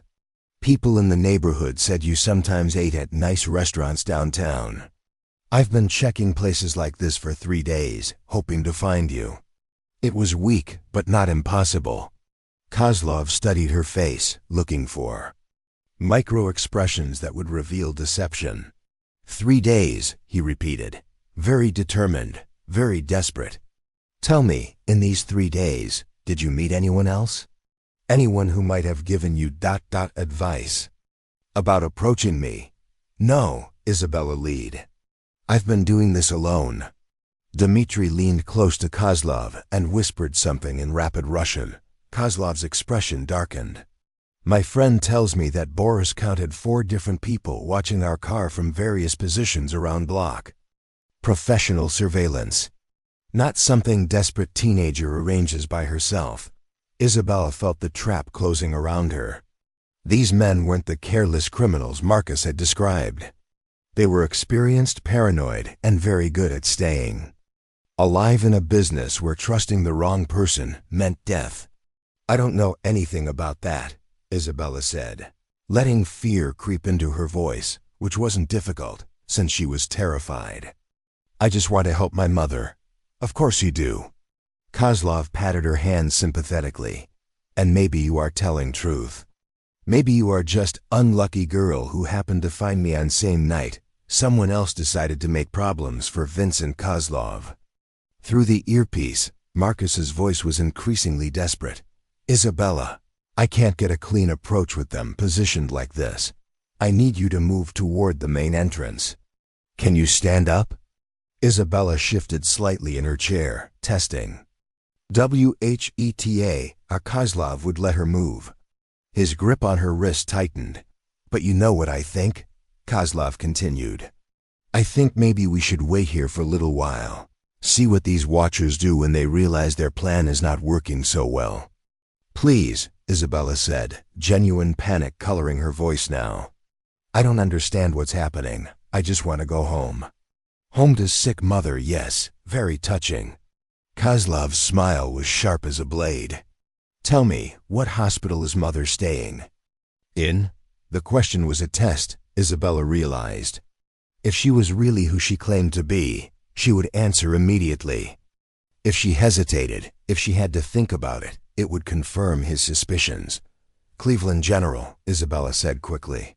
ICU, room 314. Kozlov nodded to another associate, who immediately pulled out his phone and began typing. They were checking her story, Isabella realized. In 5 minutes, they would know whether Mei Chun was really a patient in that room. Very good, Kozlov said. We will verify this information, and if you are telling truth, then maybe we have. Simple misunderstanding. And if I'm lying? The question slipped out before Isabella could stop herself. Kozlov's eyebrows rose slightly. Interesting question from innocent girl. Why would you be thinking about lying unless you are already lying? Isabella's phone buzzed with a text message. Without thinking, she glanced at it and immediately regretted the action when she saw Marcus's name on the screen. Faster than thought, his hand shot out and grabbed Isabella's phone before she could react, his eyes scanning the message quickly. Police heading to restaurant. Abort now, Dmitri read aloud in accented English, from someone named Marcus. He looked up at Kozlov with grim satisfaction. Not so innocent, this girl. The temperature in the room seemed to drop 10 degrees. Kozlov's paternal mask finally fell away completely, revealing the cold calculation underneath. Marcus, Kozlov repeated thoughtfully. This would be Marcus Davis, yes? The one they call Deadeye? Very professional killer, very expensive. Someone paid good money to send him after Vincent Kozlov. Isabella's mouth was too dry to speak.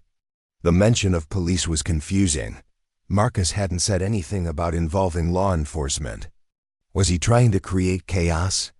Was this part of some backup plan she didn't know about? Now we come to interesting questions, Kozlov continued. Who paid Marcus Davis? How did they know about tonight's dinner? And what role does sweet teenage girl play in professional assassination attempt? Through the earpiece, Marcus's voice was barely audible. Isabella, whatever happens next, do not tell them anything about our arrangement. They will hurt you to get information, but they will kill you if they think you're useless. But Isabella was beyond processing complex instructions. She was trapped in a room with armed men who now knew she was part of a plot against their leader. The money in her purse felt like evidence of her guilt.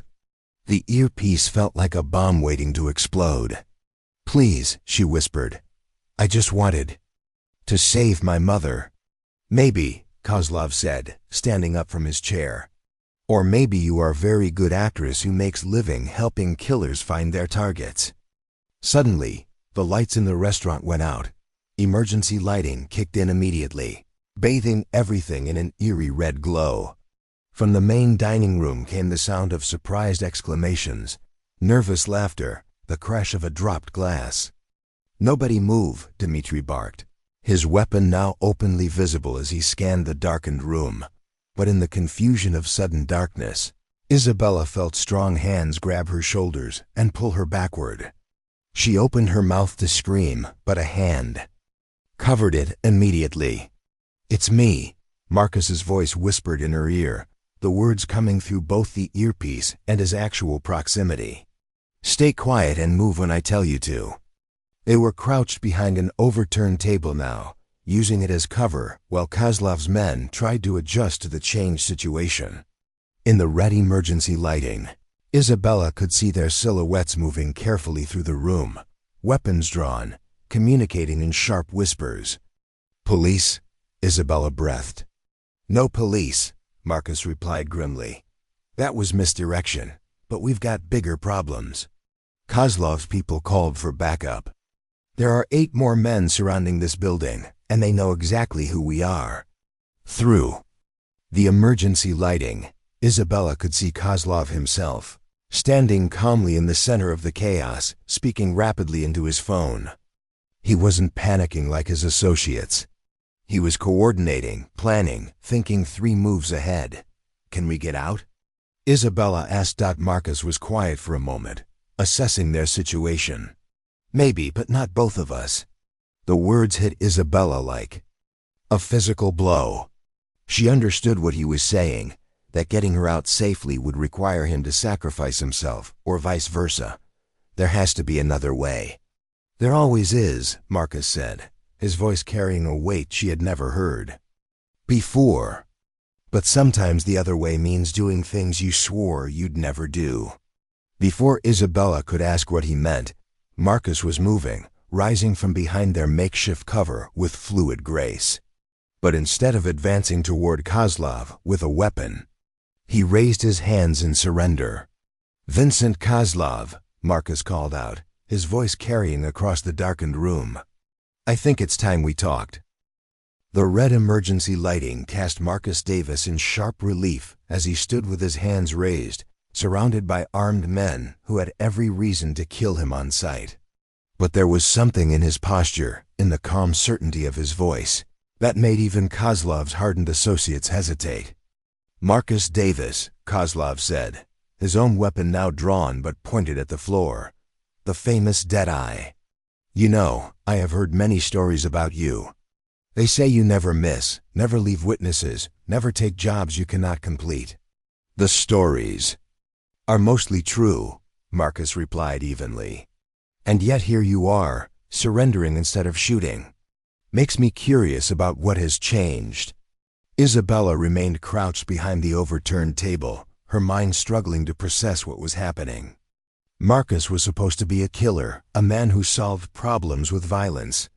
But instead of fighting his way out, he was choosing to talk. The money Kozlov had given her pressed against her side through her purse, a weight that felt heavier with each passing second. "What's changed?" Marcus said, glancing briefly toward Isabella's hiding spot. "Is that I've remembered something I thought I'd forgotten a long time ago." Dmitri kept his weapon trained on Marcus, while 2 other associates moved to flank him.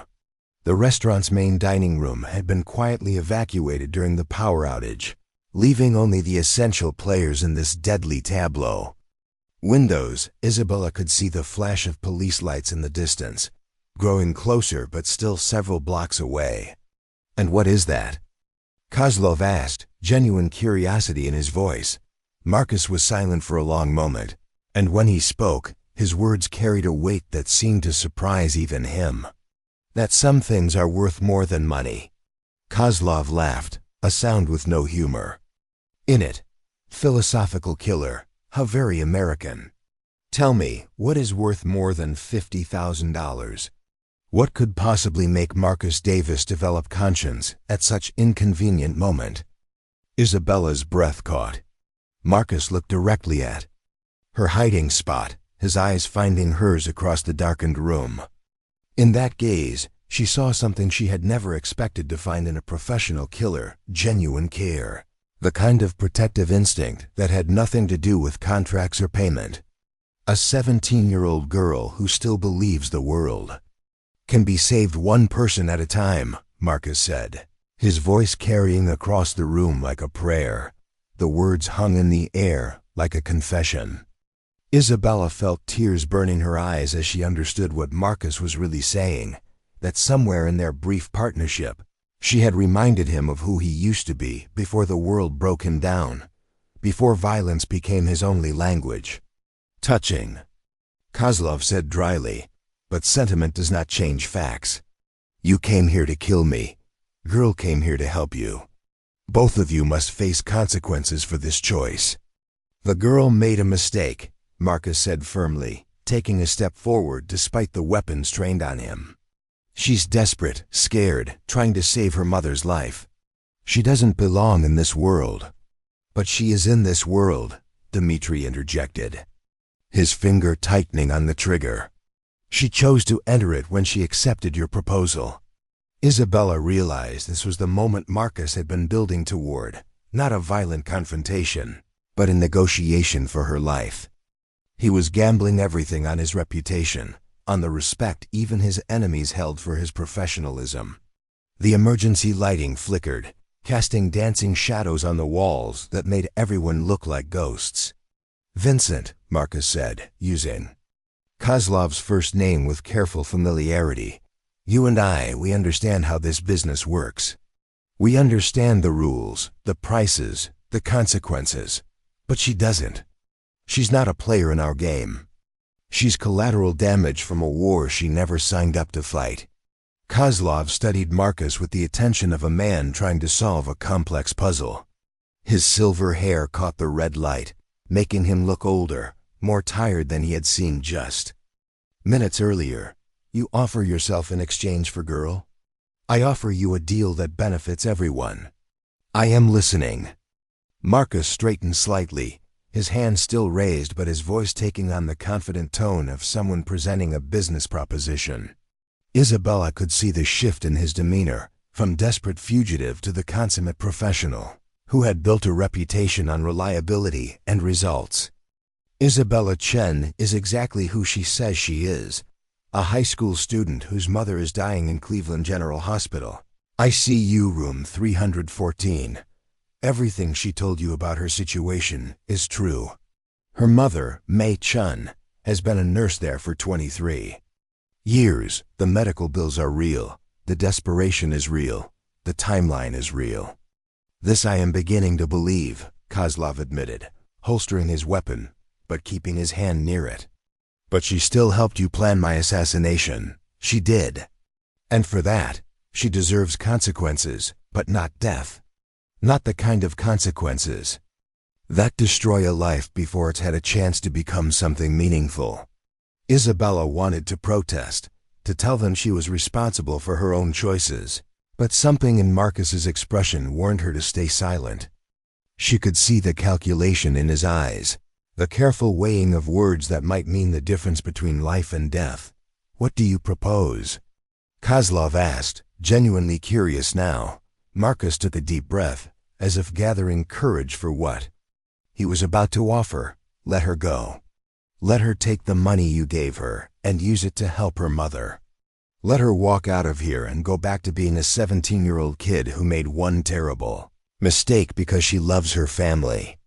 In exchange, I'll give you information about who hired me to kill you, names, locations, payment methods, everything you need to deal with the real threat." The offer clearly surprised Kozlov. Professional killers didn't typically reveal their clients, even under threat of death. It was a violation of the most basic rule of their profession, the kind of betrayal that would make Marcus unemployable in the criminal underworld. "Why would you break client confidentiality for teenage girl you just met?" Kozlov asked, stepping closer to Marcus with genuine fascination. Marcus's answer came without hesitation. "Because she's 17 years old, and she still has a chance to become someone better than what this world wants to make her. Because when I look at her, I see someone who still believes that good people exist, that kindness matters, that mercy isn't weakness." Isabella felt something break open in her chest.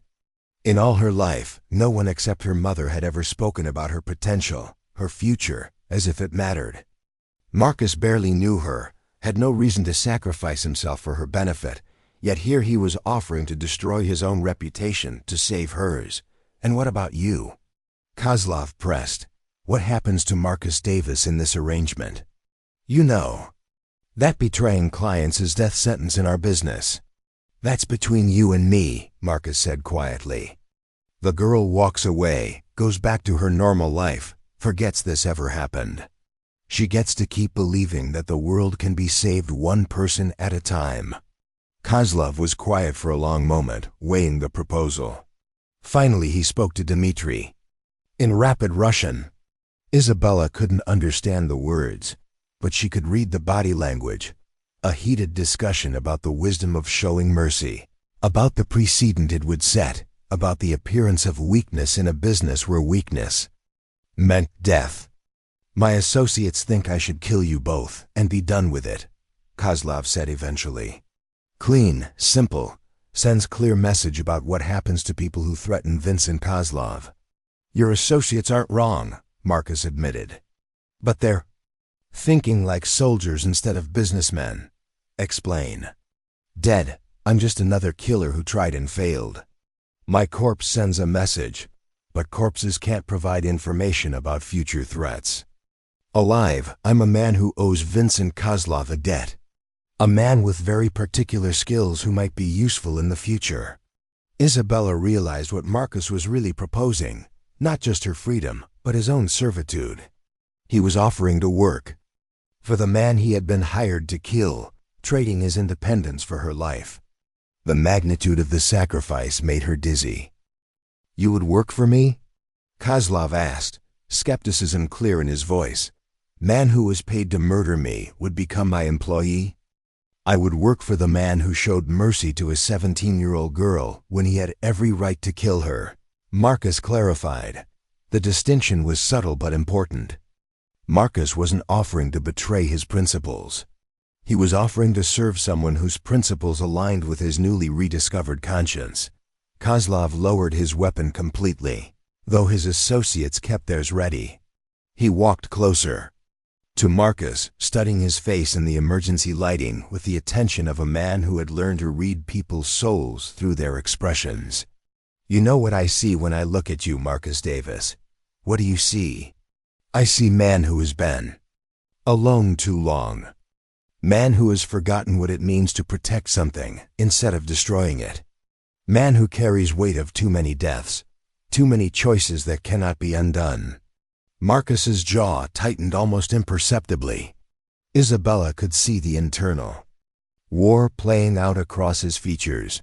The battle between the professional killer, who revealed nothing, and the man who was remembering what it felt like to care about someone other than himself. Girl reminds you of someone, yes? Someone from before you became what you are now. For the first time since surrendering, Marcus hesitated. Isabella held her breath, sensing that whatever he said next would reveal something fundamental about who he really was beneath the reputation and the violence. My sister, Marcus said finally, his voice so quiet Isabella almost missed it, despite the silence in the room. Her name was Kaisha. She was 16 when she died. Caught in crossfire. During a drug war one was too young and stupid to stay out of. The admission seemed to cost him something vital. Isabella had never heard him mention a sister, had never imagined that the feared Deadeye Davis carried that kind of guilt, that kind of love gone wrong. And you blame yourself, Kozlov observed with the insight of someone who understood personal tragedy. I blame the world that put guns in children's hands and called it survival. I blame the system that taught us that violence was the only currency that mattered.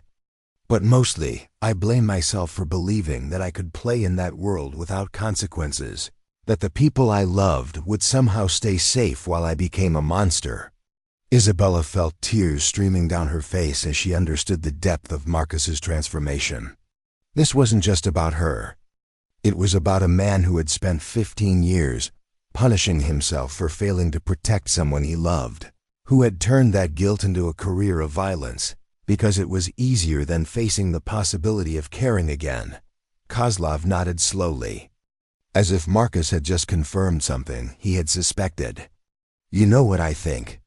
I think maybe Marcus Davis is not so different from Vincent Kozlov. Both of us lost family to violence.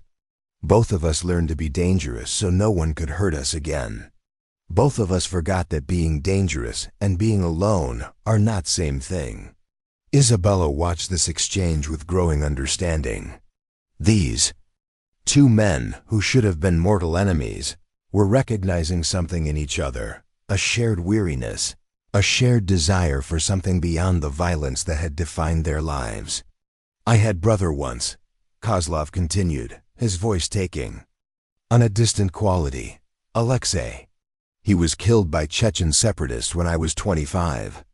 That is when I decided that being feared was safer than being loved, that taking what I wanted was more reliable than asking for it. The police sirens were getting closer now, but none of the men in the room seemed concerned about law enforcement. This was a conversation that transcended legal boundaries. A recognition between two predators who were remembering what it felt like to be human. "Here is what I propose," Kozlov said after a long pause. "Girl goes free, as you request. Takes money, saves mother, lives normal life. You tell me who hired you, and then you disappear. No working for me, no debts, no obligations. Clean slate for both of us." "Why?" Marcus asked, clearly surprised by the generosity of the offer. "Because tonight I met teenage girl who still believes in saving people, and it reminded me why I started. Sending money to animal shelters in Moscow. Because my daughter Anya would be ashamed of father who killed children, even children who make terrible mistakes. Because sometimes showing mercy makes us more powerful than showing strength." Isabella could barely breathe. She was going to live. Her mother was going to get the treatment she needed. Marcus was going to walk away from this intact. It seemed too good to be true, like a fairy tale ending in a world that had taught her not to believe in happy endings. But Marcus wasn't satisfied with the arrangement. "What about the people who hired me?" he asked. "They'll just find someone else to finish.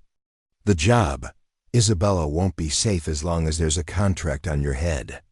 Kozlov smiled, and there was something cold and final in the expression that reminded Isabella exactly who she was dealing with.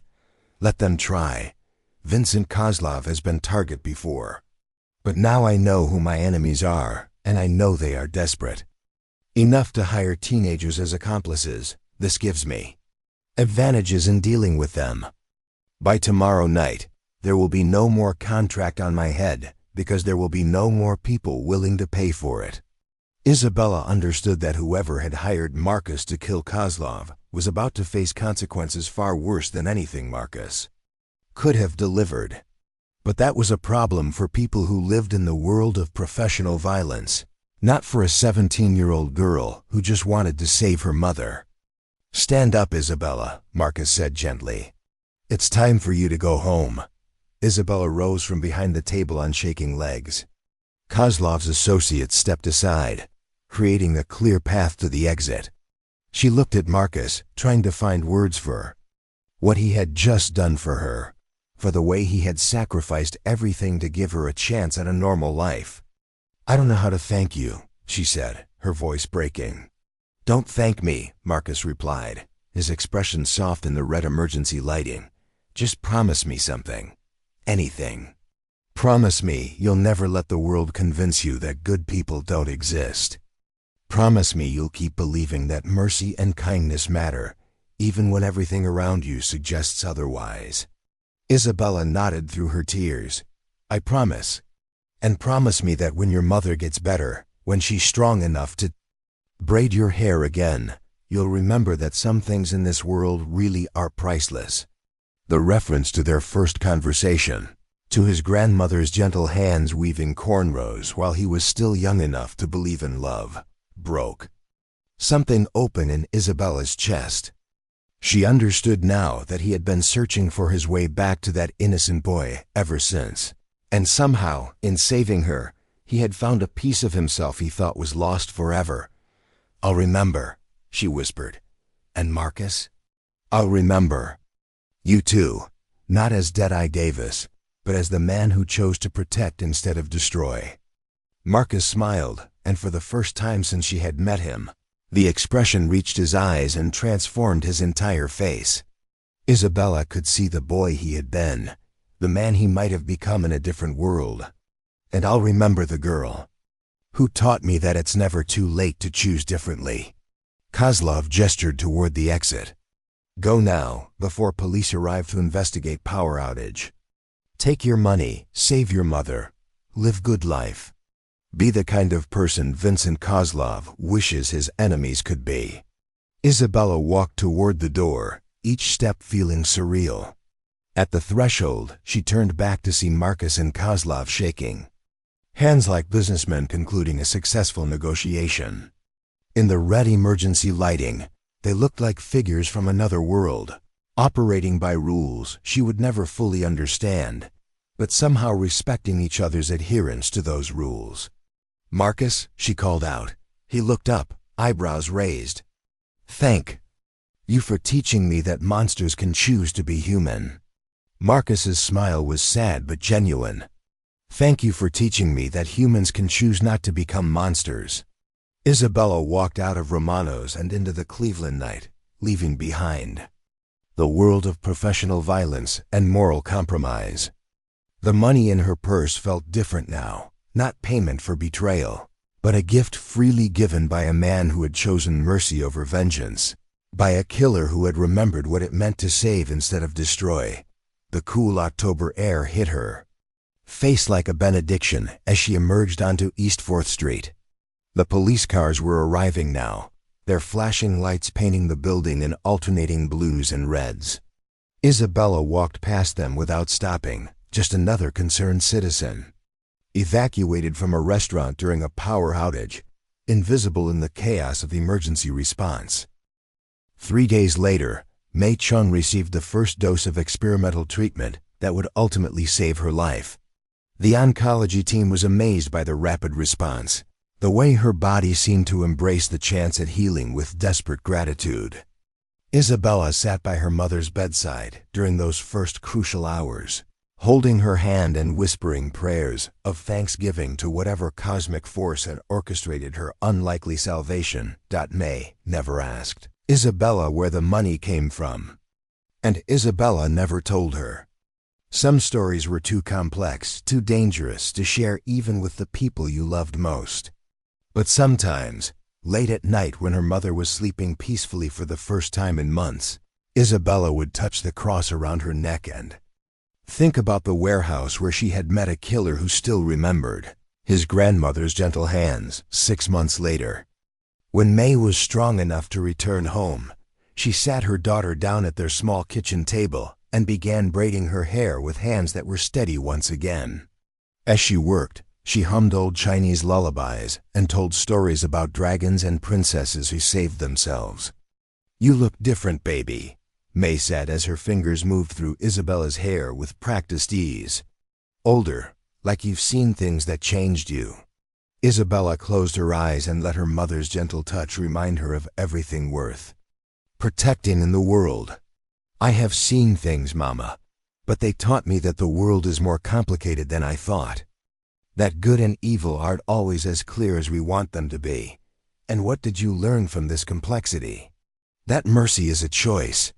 That everyone deserves a chance to be better than their worst moment. That sometimes the most dangerous people in the world are the ones who remember what it means to be human." May's hands paused in their work. These are wise thoughts for someone so young. But wisdom often comes from difficult experiences. "Yes," Isabella said simply. "But I wouldn't trade the wisdom, even knowing what it cost to get it." They sat in comfortable silence as May finished the braid, the same ritual of love and care that had grounded Isabella's childhood. But now it carried deeper meaning, a reminder that some bonds couldn't be broken by desperation or fear, that love really was the most powerful force in the universe. Isabella thought about Marcus Davis, wherever he was, and hoped he had found his way back to the person his grandmother had believed he could become. She had never seen him again after that night at Romano's, but sometimes she imagined him protecting other innocents, using his skills to build instead of destroy, and she kept her promise. No matter how dark the world seemed, no matter how many times life tried to convince her that kindness was weakness and mercy was foolishness, Isabella Chen continued to believe that some things were truly priceless. She graduated high school with honors, went to nursing school on a scholarship funded by an anonymous donor, and now works alongside her mother at Cleveland General Hospital, where they spend their days saving lives and proving that good people really do exist. Every morning before work, Mei Chun still braids her daughter's hair, whispering the same words her own grandmother once told her: "You are priceless, my child. Never let anyone convince you otherwise." And Isabella never does. Sometimes the most dangerous people in the world are the ones who remember what it means to be human. Sometimes mercy is more powerful than vengeance. And sometimes a girl with nothing but $3 and desperate love can save not just her mother's life, but a killer's soul. Vincent Kozlov returned to Moscow the next day and never came back.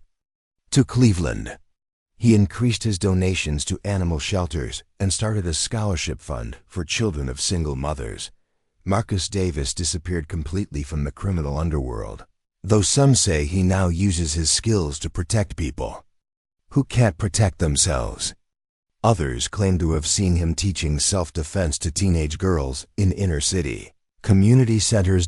Isabella Chin learned that the anonymous donor who funded her nursing education was a trust established by a Russian businessman who believed in second chances. In the end, everyone got exactly what they truly needed, not what they thought they wanted, but what their souls required to heal.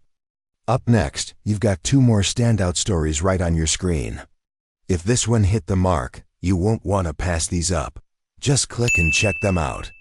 And don't forget to like, subscribe, and turn on the notification bell so you don't miss any upload from us.